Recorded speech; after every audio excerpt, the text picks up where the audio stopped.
Government failures, weak leadership, exploitation of tender systems and greed are among numerous elements listed as influencing political murders in KwaZulu-Natal. Premier Willies Mchunu's released the Moerane Commission report, which probed the scourge in the province. Mchunu says government will fully implement the report's recommendations.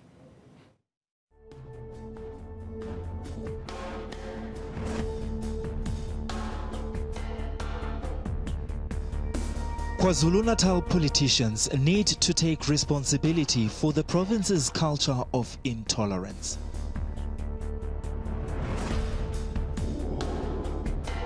That's one of the recommendations of the Moerane Commission, which probed political killings. Premier Willies Mchunu released the over 400-page report in the KZN legislature. Mchunu appointed the commission in 2016 after killings escalated in the province. More than 100 politicians have been killed since 2011.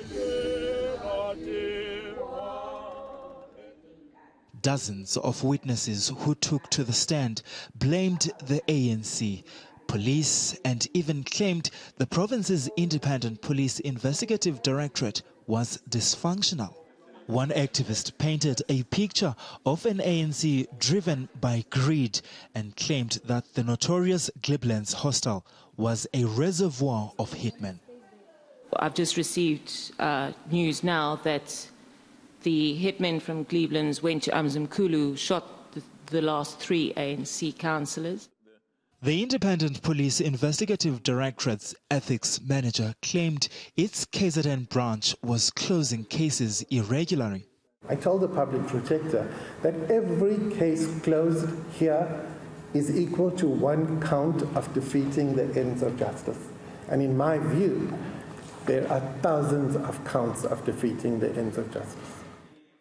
But the police watchdog dismissed the claims, saying they were misleading. If he had taken time to consult management or even those that manage investigators to explain these concepts to him, then he would have understood these things. But in his haste to probably embarrass the department, he decided to make these conclusions. Former Premier Senzo Mchunu told the Commission that the ANC must account for widespread killings, and that factionalism had worsened, with state institutions being used to wage political wars.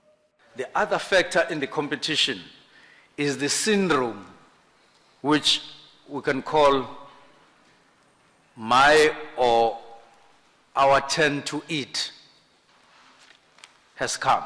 The ANC must accept responsibility. When we accept this responsibility, as an organization, we then have to act accordingly. The SACP echoed the sentiments, saying tender battles often led to deadly conflicts. The increase in the political killings is also attributed to a number of councillors who were imposed by the ANC. Mthembu also claimed the police are captured. It's like an abused child, because I strongly believe that many of them, it's not their intention to do some dirty work, you see.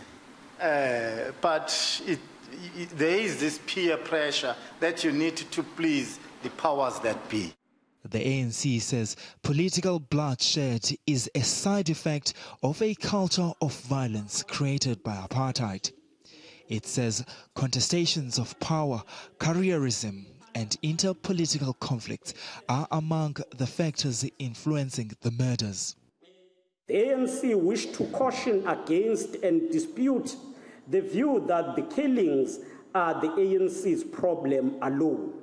It is our submission to this commission that these killings are a broader societal problem, one that was inherited from our past apartheid colonialism era, whose legacy lingers until this day.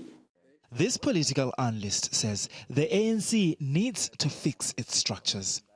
The ANC has to come to the party as an organization and really try and fix up its structures. The reality is that in one way or the other, some comrades, if we are saying these are politically motivated killings, some comrades are aware of which comrades are actually involved in some of these killings. President Cyril Ramaphosa appointed an interministerial team to intervene in the province. The team consists of 118 people from the Departments of Justice, Police, State Security and Defense. This month, a suspect linked to the murder of the former ANC Youth League Secretary General, Sindiso Magaqa, appeared in court. Police Minister Bheki Cele says nearly 30 suspects had been arrested over the last 2 months in connection with political murders. He warned criminals that times of lawlessness in the province are over. What we want to show you about is that this case at end, if you want to kill people, political figures, go somewhere else now. Case at end, the days of the impunity where people do things the way they wish are over. We are expecting to make an announcement about the new model that was killed about a week or two ago at Wendengezi. So the team is making sure that there is no space where people come here, do wrong things, and they have a space to live.